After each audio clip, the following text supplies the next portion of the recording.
from storyflo. This is your daily audio brief for June 19th. Riley here. June 19th. The news in 10. Let's start at home. Let's get into it. First, from InfoWorld. Google, Microsoft offer specs to help you prove your AI is behaving nicely. Google, Microsoft, OpenAI, and others want to help enterprises demonstrate that their AI applications are behaving themselves through the creation of a new foundation. The API foundation will, it explained rather impenetrably, establish modular specifications that provide a connecting layer to bridge foundational global standards with practical, trusted assessments across the global AI value chain. Those specifications will help AI users ascertain whether the systems they are using meet all the obligations that apply to them in the form of standards and regulations, it said. Next, second, from Computer World. Google, Microsoft offer specs to help you prove your AI is behaving nicely. Google, Microsoft, OpenAI, and others want to help enterprises demonstrate that their AI applications are behaving themselves through the creation of a new foundation. The API foundation will, it explained rather impenetrably, establish modular specifications that provide a connecting layer to bridge foundational global standards with practical, trusted assessments across the global AI value chain. Those specifications will help AI users ascertain whether the systems they are using meet all the obligations that apply to them in the form of standards and regulations, it said.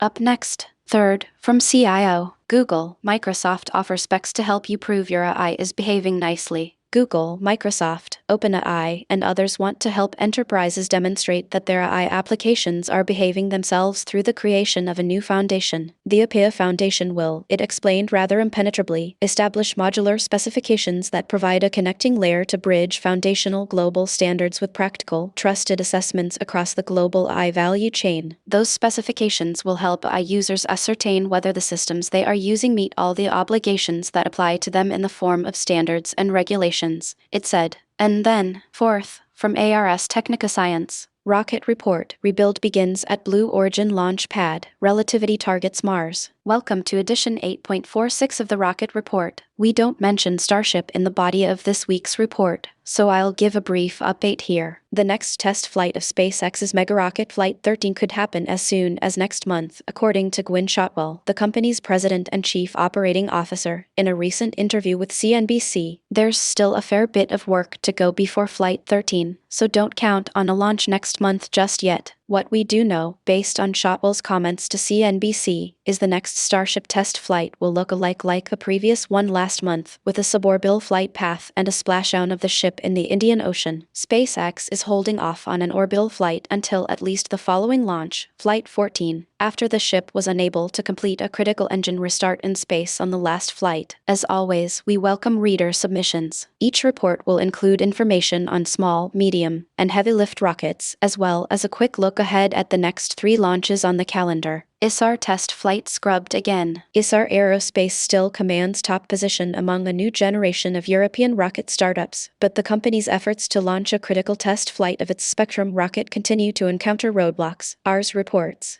The latest delay came Monday, when ISAR scrubbed a launch attempt after detecting off-nominal behavior in the vehicle's fluid systems, according to a social media post. The teams are analyzing the new data to isolate the root cause. ISAR is flush with cash, having raised nearly $1 billion to date, but is still lacking in the critical currently of flight experience. The Spectrum rocket has flown just once to date, on a failed launch last year that lasted less than 30 seconds. Next, fifth, from Ars Technica. As global warming threatens corals, scientists search for reefs that can take the heat. Majuro, Marshall Islands perched on the bow of an aluminum landing craft. Ann Cohen gazed a few yards ahead of the vessel toward a yellow robot gliding across the Emerald Majuro Lagoon. The unmanned surface vehicle, called Yellowfin, was quickly becoming one of the coral researchers' most dependable guides in these Central Pacific waters. She's the best dive buddy, said Cohen, a tenured scientist at the Woods Hole Oceanographic Institution in Cape Cod. Programmed to navigate to a precise set of coordinates, the robot cut through small swells like a tiny sailboat without a mast, directing Cohen toward a destination she had traveled thousands of miles to revisit. Up next, sixth, from Salon. Before SpaceX IPO, investors in China secretly acquired stakes.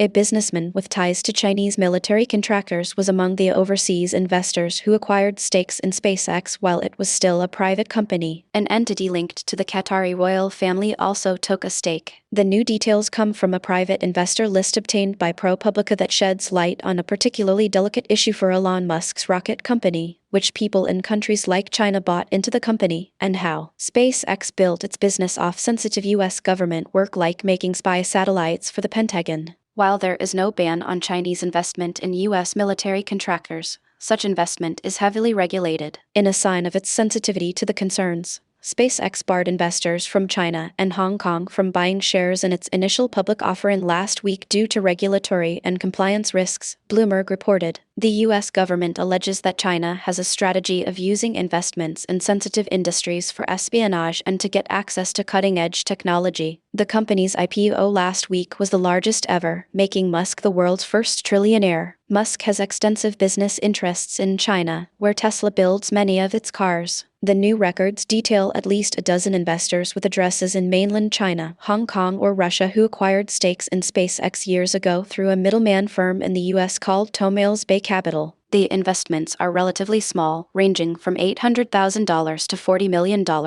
and were made between 2018 and 2021. One investment came from an entity owned by David Su, the co-founder of the prominent Beijing venture capital firm MPCI. The Su entity invested $15 million in a SpaceX fund in 2020, according to the investor list. It was not Su's only foray into the space industry. His company has been a high-profile backer of some of SpaceX's Chinese competitors. Two satellite companies that Su's firm invested in were sanctioned by the U.S. government for allegedly assisting the notorious Russian mercenary organization the Wagner Group. One of the companies was sanctioned again last month for allegedly helping Iran attack U.S. military forces during the war. But the key question from the U.S. government's perspective would be whether China-based investors got access to non-public information about SpaceX's technology or strategies, said Sarah Bauerl-Dansman, an Indiana University professor who has worked for the State Department scrutinizing foreign investments. MPCI has also worked with Chinese government investment funds. Last year, the website for China's Ministry of Science and Technology named Su's firm as a partner in a state-backed effort to develop the country's aerospace industry.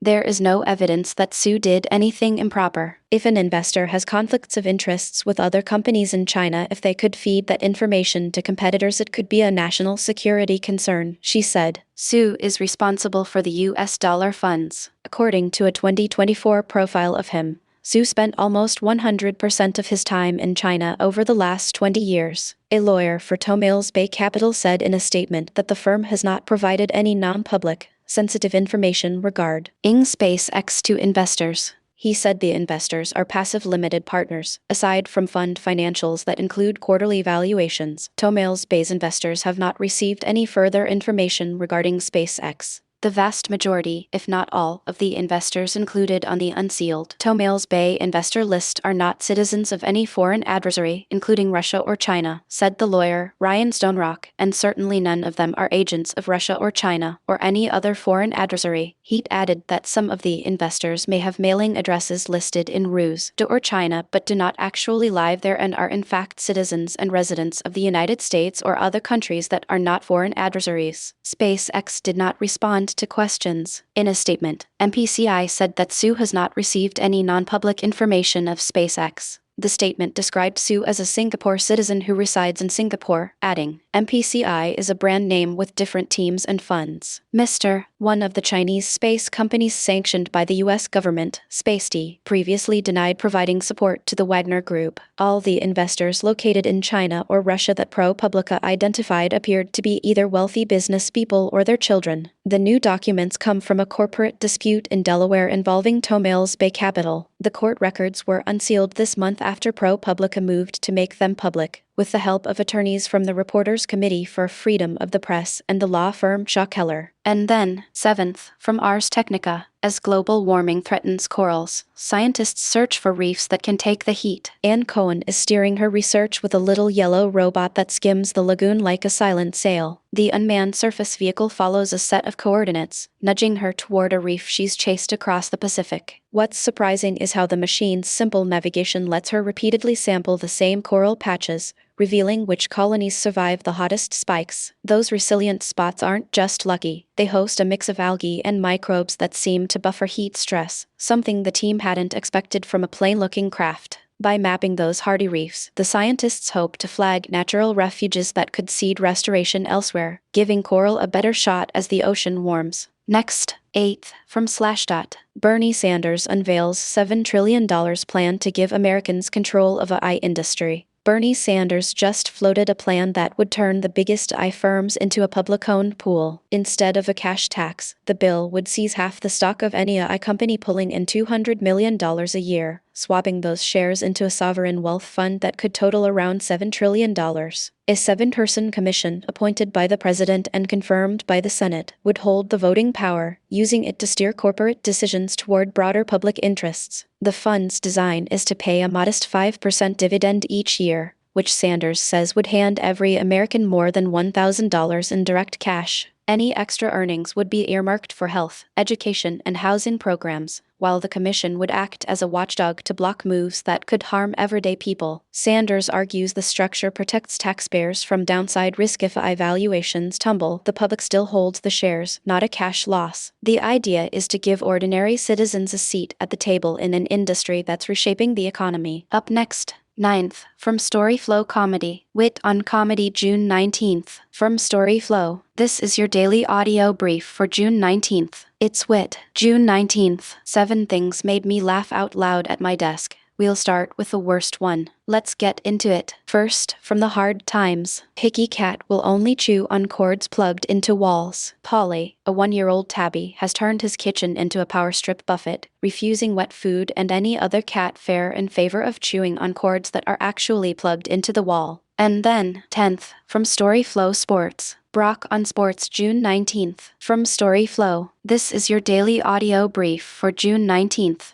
Brock, June 19th. Sports Desk Live. Here's what matters this hour. Let's get into it. First, from PFT Alt. Cowboys put Matt Hennessy on season-ending injured reserve, signed 3 UFL players. New Cowboys offensive lineman Matt Hennessy's season has ended before it began. Hennessy, who left San Francisco for Dallas in free agency this year, recently had neck surgery and is going on season-ending injured reserve, according to Todd Archer of ESPN. The 28-year-old Hennessy played in all 17 games for the 49ers last season.